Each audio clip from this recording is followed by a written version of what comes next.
নমস্কার। যারা যারা এই মুহূর্তে স্থানীয় সংবাদের এই লাইভের সাথে যুক্ত হলেন তাদেরকে বলে রাখি, আমি এই মুহূর্তে আছি দাসপুরের খড়দা বিষ্ণুপুর, তো এটা সুরতপুর, দাসপুরের সুরতপুর গ্রামে।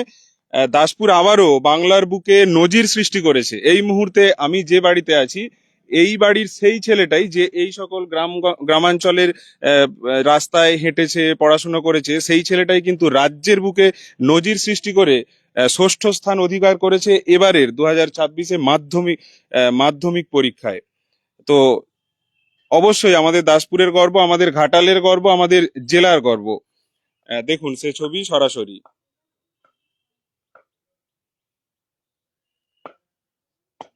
শঙ্খদ্বীপের বাড়ি, শঙ্খদ্বীপ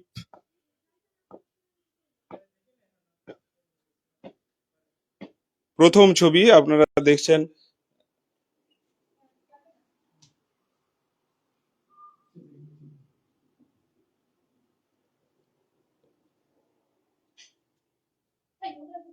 বসুন, আমার তো শঙ্খদ্বীপ, তাই তো? শঙ্খদ্বীপ মান্না, বাবার নাম গণেশ মান্না। গণেশ মান্না। এই যে সুরতপুর ঋষি অরবিন্দ উচ্চ বিদ্যালয়, হ্যাঁ, এইখান থেকে পড়াশোনা, একেবারে প্রত্যন্ত গ্রাম, প্রত্যন্ত এলাকা। 700 নাম্বারের মধ্যে কত পেলে? 692। 692 পেলে। জানো তুমি যে রাজ্যের বুকে ষষ্ঠ স্থান অধিকার করেছো? হ্যাঁ, এই মাত্র দেখলাম আমি। টিভিতে দেখলাম না, স্যারেরা কেউ জানালো? টিভিতে দেখেছিলাম। একদম কয়েক মিনিটের মধ্যে আমাদের স্থানীয় সংবাদ পৌঁছেছে। এখনো পর্যন্ত শুভেচ্ছা কে কে জানালো স্কুলের তরফ থেকে, স্যারেদের? স্কুলে স্যাররা ফোন করেছিলেন পরপর। এবার তার কাছ থেকে মানে শুভেচ্ছা পেলাম। আমরা টিম স্থানীয় সংবাদের তরফ থেকে তোমাকে অনেক অনেক শুভেচ্ছা, ভালোবাসা, অভিনন্দন, এবং আমরা গর্বিত, আপ্লুত যে তুমি এত সুন্দর একটা রেজাল্ট করেছো এবং আমাদের সারা ঘাটালের মুখ বলা চলে উজ্জ্বল করেছো এই পরিস্থিতিতে দাঁড়িয়েও। তো সৌরদ্বীপের শঙ্খদ্বীপের মা, আপনি একটু আসুন। এই কত ঘন্টা করে দিনে, মানে আমরা সাধারণত যে প্রশ্ন করে থাকি, কত ঘন্টা করে দিনে পড়াশোনা করো? নির্দিষ্ট কোনো নেই, মানে আমাকে পড়তে হবে এটা আমি ভেবেছি, তাই দিনে প্রায় 6-7 ঘন্টা হয়ে যেত। তবে নির্দিষ্ট রুটিন কোনো নয়, ওই যে কোনো মানে সব দিনই যা মানে নির্দিষ্ট করতাম যে কোনো মানে পড়তে হবে, এটুকু ধরতাম আর কি। নির্দিষ্ট কোনো টাইম ধরে না। আমাদের দাসপুরের ছেলেরা মানে বিকেলের দিকে একটু সাইকেল নিয়ে ঘুরতে বেরোয়, তুমি কি বেরোতে নাকি? না, ওরকম করিনি। আচ্ছা। না, তবে আড্ডা, যে বন্ধুদের সাথে? এমনি বন্ধুদের সাথে আড্ডা দিইনি, তবে আমি ক্রিকেট দেখতে খুব ভালোবাসি। ক্রিকেট মাঝে মাঝে দেখি আমি। আচ্ছা, সম্প্রতি তো ক্রিকেট অনেকগুলো ম্যাচ হলো। হ্যাঁ, এখন সবই দেখেছি আমি প্রায়। আর অনেকদিন থেকে দেখছি আমি ক্রিকেট। আর কি হবি কি আছে? হবি ওই ক্রিকেট খেলাই আছে, মাঝে মাঝে ক্রিকেট খেলি। ক্রিকেট খেলা। আর এই যে মাধ্যমিক পাস করলে, এবার নেক্সট কি করবে? এরপর তো যেই পরীক্ষা দেবো আমি, যেই মেইন প্রথমে, তারপর যেই অ্যাডভান্স দেবো, তারপর আইআইটি তে যাওয়ার ইচ্ছা আছে। আচ্ছা। আর এমনি তোমার বাবা কি করেন? বাবা একটা সোনার দোকানে কাজ করেন, স্বর্ণশিল্পী। আসুন।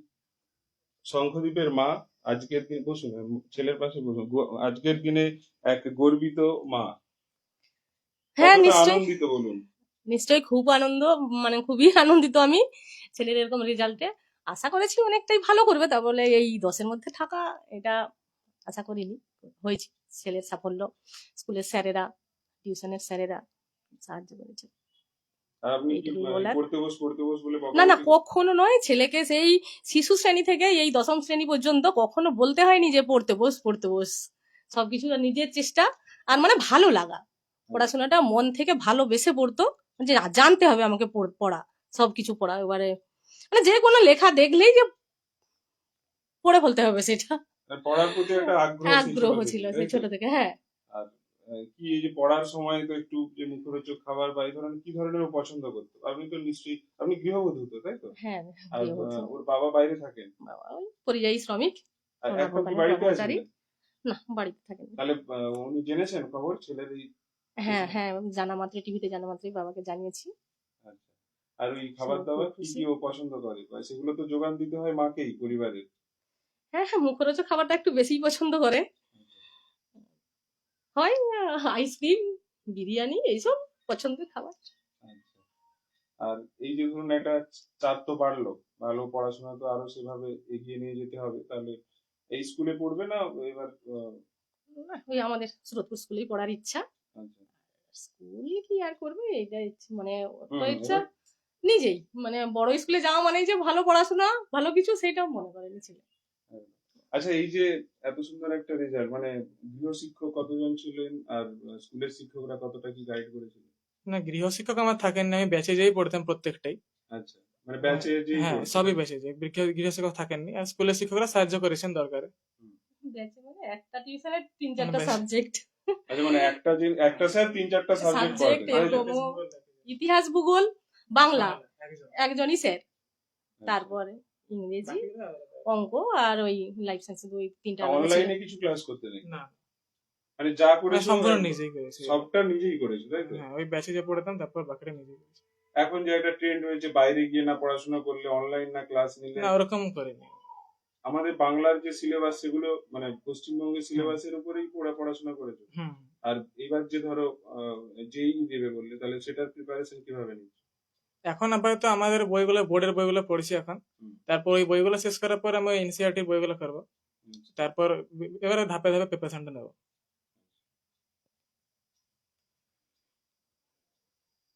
যারা এই মুহূর্তে এই লাইভের সাথে যুক্ত হলেন তাদেরকে আবারও জাস্ট মনে করে দিই, আমি এখন রয়েছি শঙ্খদ্বীপের সাথে। শঙ্খদ্বীপ মান্না দাসপুরের সুরতপুরের এই শঙ্খদ্বীপই এবার মাধ্যমিকে ষষ্ঠ স্থান অধিকার করেছে, যেটা আমাদের খুবই গর্বের। প্রথম ছবি আপনারা দেখছেন স্থানীয় সংবাদে। আরো একবার শুভেচ্ছা এবং শুভকামনা তো থাকছেই। আর এই যে প্রথম যে এরকম একটা অনুভূতি, মানে এতদিন যে পড়াশুনো, সেটা হচ্ছে যে আহ, কি প্রথম হয়ে আসছে না কি ব্যাপার? প্রথম প্রাইমারিতে প্রথম ছিল না, কিন্তু হাই স্কুলে যবে থেকে গেছে প্রথম। একবার ওই মেরিট টেস্ট, 5-এ ভর্তির সময় যে মেরিট টেস্ট হয়েছিল সেখানে ও দ্বিতীয় হয়ে গেছিল। যুগ্ম প্রথম ছিল, কিন্তু অঙ্কে নাকি কম নাম্বার পাওয়ায় ওকে দ্বিতীয় দ্বিতীয় করে দেওয়া হয়েছিল। তারপর থেকে লকডাউনের পর থেকে যা ক্লাস শুরু করেছে 7 থেকে প্রথম প্রতি ক্লাসে।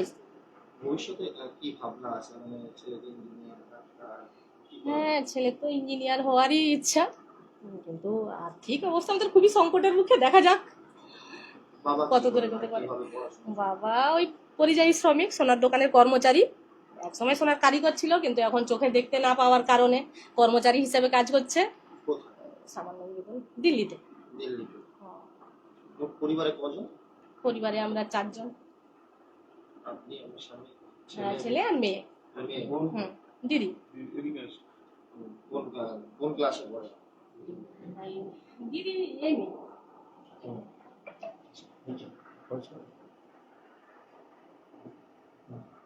আচ্ছা, এই যে স্কুলে স্কুলে ক্লাস কেমন হতো? স্কুলের সব ক্লাস তুমি কি অ্যাটেন্ড করতে? না, সব ক্লাস করিনি, কারণ সব ক্লাস করলে একটু বাড়িতে পড়তে একটু চাপ হয়ে যেত, মানে একটু সময় একটু কম হয়ে যেত। আর স্কুলে আমাদের সেরকম মানে শিক্ষকের সংখ্যা একটু কম, তাই সব দিন স্কুল যেতাম না, মাঝে মাঝে ঘরে পড়তাম। দিদি কতটা সাহায্য করতো? আমরা এইমাত্র দিদিকে পেলাম। দিদির নাম কি? সুচিস্মিতা মান্না। এখন কি পড়াশোনা করছে? আমি এমএ করছি ইংলিশে। আর ভাই কতটা সহযোগিতা পেয়েছে তোমার কাছ থেকে, না ভাইয়ের সাথে শুধু খুনসুটি কেমন চলছে? সেটা ভাই ভালো বলতে পারবে ভাই। আর ভাই বলুক, মানে এরকম একটা খুশির মুহূর্ত। হ্যাঁ, পড়াশোনার ক্ষেত্রে তো সহযোগিতা করেইছে, আর আমি টিউশন যেতাম যখন, টিউশনও আমাকে দিতে যেত, তো এভাবে খুবই সহায়তা করেছে আমাকে। আচ্ছা, মাস্টারমশাইরা কেমন সহযোগিতা করতো তোমাকে স্কুলে? যে কোনো সমস্যা হলেই তারা আমাকে মানে সমস্যাটা সমাধান করে দেওয়ার চেষ্টা করতেন, সে স্কুলের শিক্ষক হোক কি টিউশনের শিক্ষক হোক, সবাই করতেন। কতক্ষণ পড়াশোনা করতে? নির্দিষ্ট কোনো টাইম ধরে নয়, তবে পড়াটা আমার করে নিতে হবে এটা আমি বুঝতাম। মানে নির্দিষ্ট কোনো মানে রুটিন ধরে নয়। পড়াশোনার সাথে সাথে আর কি পছন্দ? ক্রিকেট খেলা পছন্দ, ক্রিকেট খেলা, ক্রিকেট দেখাও। দুটোই পছন্দ। আগামী দিনে কি চিন্তা ভাবনা আছে? আগামী দিনে ইঞ্জিনিয়ার হওয়ার ইচ্ছা আছে, যেই মেইন, তারপর অ্যাডভান্স পরীক্ষা দিয়ে আইআইটি তে ভর্তি হওয়ার ইচ্ছা আছে। কতটা খুশি আজকের এই রেজাল্টে? খুবই খুশি। ভেবেছিলাম একটা হতে পারে হয়তো, মানে 10-এর মধ্যে থাকতে পারে, কিন্তু ষষ্ঠ হবে সেটা বুঝতে পারি। বাবা মা প্রথম যখন রেজাল্ট দেখো, বাড়ির যে উচ্ছ্বাস সেটা কেমন ছিল? সেটা তো খুবই বেশি ছিল, আর খুবই আনন্দের মুহূর্ত। বাবা কি এখন বাড়িতে আছে? এখন বাড়িতে নেই। বাবা কর্মসূত্রে বাইরে। বাবাকে জানিয়েছো রেজাল্ট? কি বলছে উনি? সেও খুবই খুশি।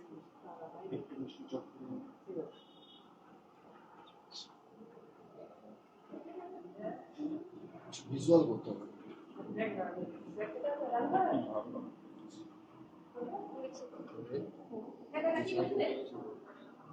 দাঁড়াও একটু বসো বসো।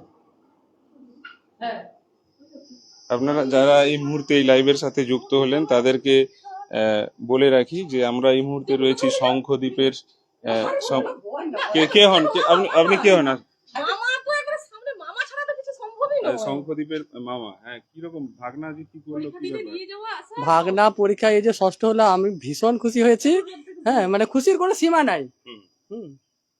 ভবিষ্যৎ ওর আরো উজ্জ্বল হোক, এটাই আমরা আশা করি। মানে ভাগনার সাথে মামা সবসময় আছে। হ্যাঁ, অবশ্যই ভাগনার সঙ্গে মামা থাকবে না তো কে থাকবে? আপনার নাম? আমার নাম রাজকুমার কর। বাড়ি কোথায়? আমার বাড়ি মৈলিশপুরে। আচ্ছা, হুম। ঠিক আছে।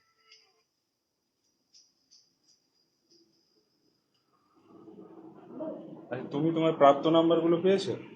টোটাল দেখা হয়নি এবার। প্রাপ্ত নাম্বার টোটাল কত কি পেয়েছো? হ্যাঁ, টোটালটা 692, কিন্তু প্রত্যেক সাবজেক্টে কত সেটা এখনো দেখা হয়নি। আচ্ছা, এই মুহূর্তে আমি এই লাইভটি শেষ করছি। আপনারা ছিলেন স্থানীয় সংবাদে। এই যে লাইভ হলো সেটা হলো যে রাজ্যে যে মাধ্যমিক পরীক্ষার আজ রেজাল্ট আউট হলো, সেই রেজাল্টেই দাসপুরের শঙ্খদ্বীপ মান্না, দাসপুরের সুরতপুর ঋষি অরবিন্দ উচ্চ বিদ্যালয়ের যে ছাত্র পরীক্ষার্থী ছিল, সে কিন্তু এবারে ষষ্ঠ স্থান অধিকার করেছে। সেই ছবি সরাসরি আপনাদের সাথে তুলে ধরলাম। আমি ছিলাম আপনাদের সাথে সৌমেন। সরাসরি সেই ছবি দেখলেন, প্রথম ছবি দেখলেন এই শঙ্খদ্বীপ মান্নার বাড়ি থেকেই।